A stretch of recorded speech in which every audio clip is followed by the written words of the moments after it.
While one suspected killer was arrested yesterday, another was acquitted, and MAGA celebrated, showing us very clearly their definition of justice. My name is Brittany Page, and this is the Page Perspective. Many of you have probably been following the murder of the United Healthcare CEO, Brian Thompson, given that it has dominated headlines since it happened last Wednesday. They now have a suspect in custody after less than a week. This case captured the media's attention for many reasons.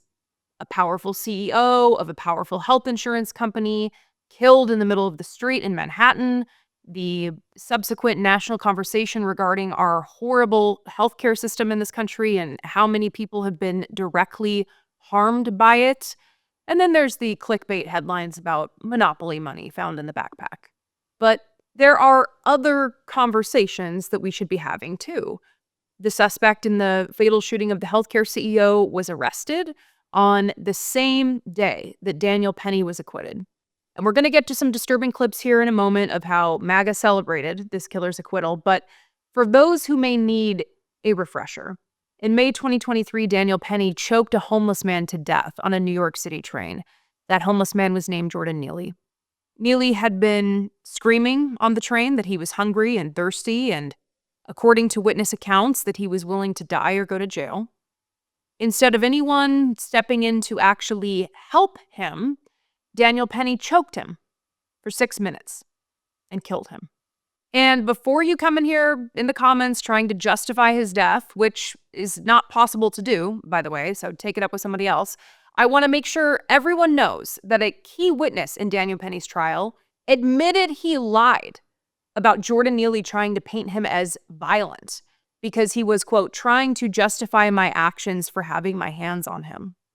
Reading from Gothamist, quote, a man who helped Daniel Penny restrain Jordan Neely on an Uptown F train in May 2023 lied to law enforcement after he learned Neely had died because he feared he would be charged with murder, according to his own testimony at Penny's criminal trial. Eric Gonzalez told police and prosecutors in his initial interview that he was on the subway with Neely and Penny. Gonzalez said Neely had tried to hit him, and that's why Penny was restraining Neely. He also told law enforcement that after he and Penny had let go of Neely, he asked Neely whether he was okay, and Neely responded, yeah. All of those details were made up, Gonzalez told jurors in a packed Manhattan courtroom. The key witness, lying to protect himself. Our society failed Jordan Neely, a society that does not care for the poor and vulnerable, but casts them aside and forces them to fend for themselves in a world where every day people pass by them with either contempt or indifference, viewing their lives as dispensable, as is clear based on the MAGA response to Penny's acquittal. And we'll start with Fox News' Laura Ingraham, who actually does my work for me in highlighting the juxtaposition between MAGA's view of the suspect in the CEO killing versus Daniel Penny in the killing of a hungry, thirsty, and upset homeless man named Jordan Neely. Watch this. We'll dig into it later. The Instagram posts from nutbag people, which I was sent in the commercial break earlier, crazy. Like, he's cute, and people celebrating this. This is a sickness. Honestly, it's so disappointing, but I guess we shouldn't be surprised. Gentlemen, thank you so much. And up next, the other big news out of New York, Daniel Penny. A lot of people think he's a hero, and tonight he's not guilty. My take next. And I was going to play part of the next segment where she gives her take, but why torture everyone with another clip of her talking when this screenshot of the segment sums up her take? Justice served. Hope in New York City. In one breath, she criticizes the, quote, nutbag people celebrating the killing of the healthcare CEO, while she transitions to a segment where she celebrates the killing of a homeless man. Actually, let's play part of our next segment here. Some very good news tonight. I can report that all hope is not lost in New York. Daniel Penny, acquitted today in a criminal case that never should have been brought by a DA's office that has repeatedly failed to put the safety of New Yorkers ahead of politics. Now, after Penny used a chokehold to restrain menacing lunatic Jordan Neely on a subway car in May 2023, which led to his death. Okay, I can't I can't play the rest because I'll get a rage rash on my neck, and we really don't need to see that right now. But did you see how jovial she was at the start of that segment? Some very good news tonight, she says. Daniel Penny, without punishment, after choking to death a man who was hungry and scared and vulnerable and in need of help. So it's very serious, according to Laura, that a healthcare CEO was killed on the street in New York, and very hopeful that a homeless man was killed in the street in New York. Do I have that right, Laura? I wonder what the difference could be between the two cases here to make her have such a radically different take. Could it be the difference in socioeconomic status? Could it be race? I think all of the above. But Laura Ingraham wasn't the only MAGA member directly comparing these two cases and celebrating one while recognizing the horror of the other. Here is CNN political commentator Scott Jennings with his take. Yeah, let me just help you understand. If you're on the American left tonight, here's my chart. The good guys today, Daniel Penny. The bad guys, Luigi Mangione. It seems to me. How do you? Everybody what's on the the left, chart for victims? I'm just telling you what I see out in the world. I know. I just want you to out in finish the world the today. chart. Which victim is good and which victim is bad. What I'm telling you is that's not on the second page. People on the left can't seem to tell the difference between the good guys and the bad guys. I'm not actually asking you about people on the left. I'm asking you whether you consider this person. We had people praising Luigi. I want to know and whether attacking you Penny. think that, one is good, as one Congressman Crane. Daniel Penny is good, he says. The suspect in the killing of the CEO is bad, he says.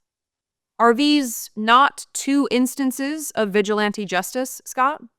Why wouldn't the consistent take be that both are on the bad side of your dumb little chart? Unless you believe that some lives are inherently disposable, while others are more important.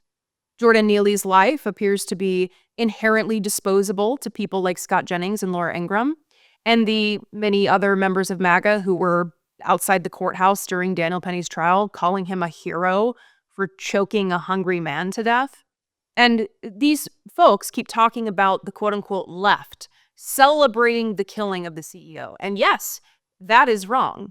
I will note, it's not the entire left, of course. It helps their argument to act as though it is. You won't find a post from me celebrating. It has not been a helpful part of this conversation. It allows people like Scott and Laura to obscure reality and the concerns being raised by the American people about the healthcare system in this country.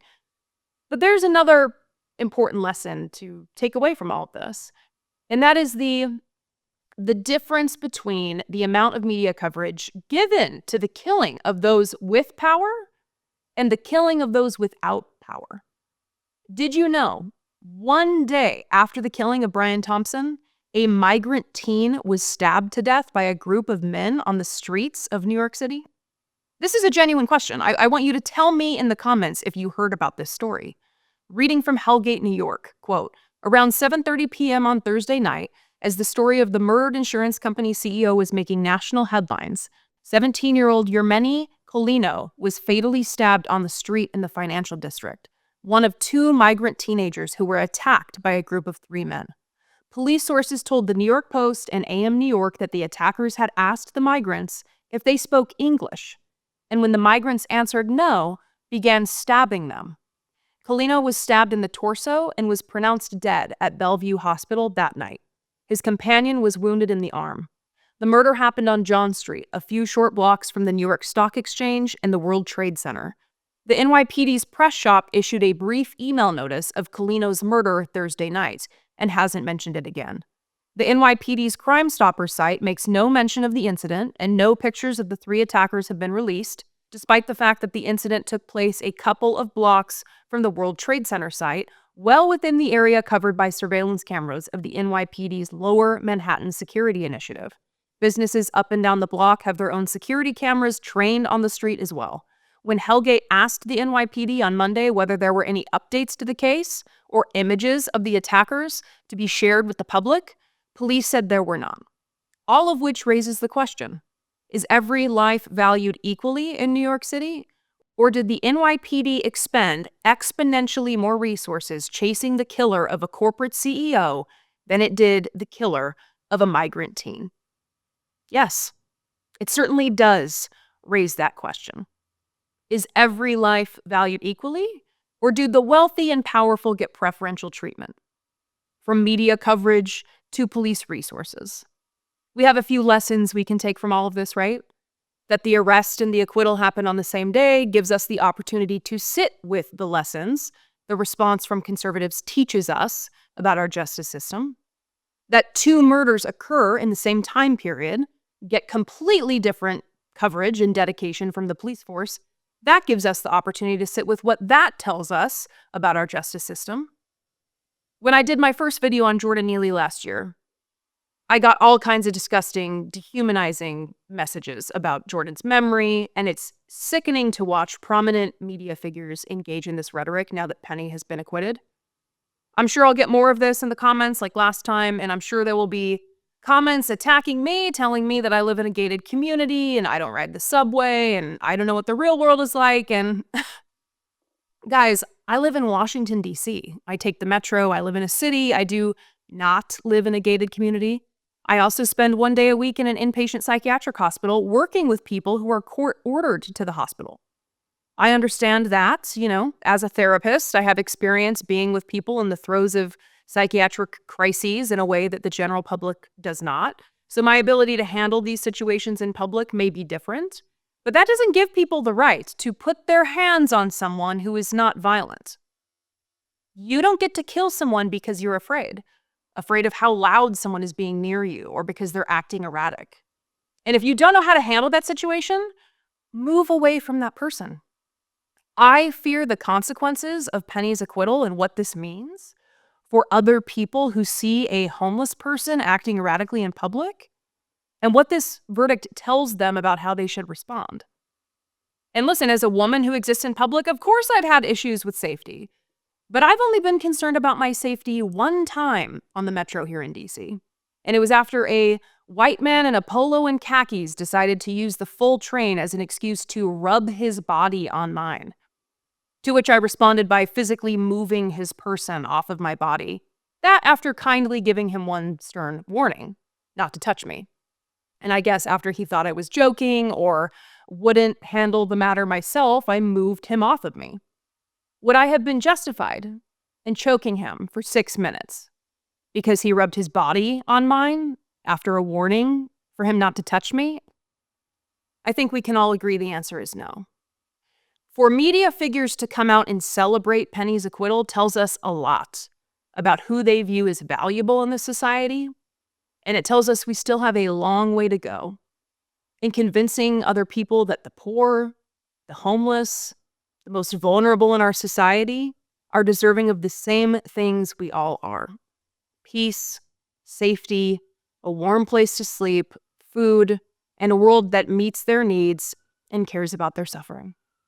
What do you think? Call and tell me, 657-464-7609, or send an email to idoubitit@dollamore.com. You can support my work by clicking the join button below and becoming a channel member for as little as $1.99 a month, or by going to patreon.com/idoubtitpodcast. I look forward to hearing your thoughts in the comments, and I am thinking of Jordan Neely's family. Take care, and I will see you next time.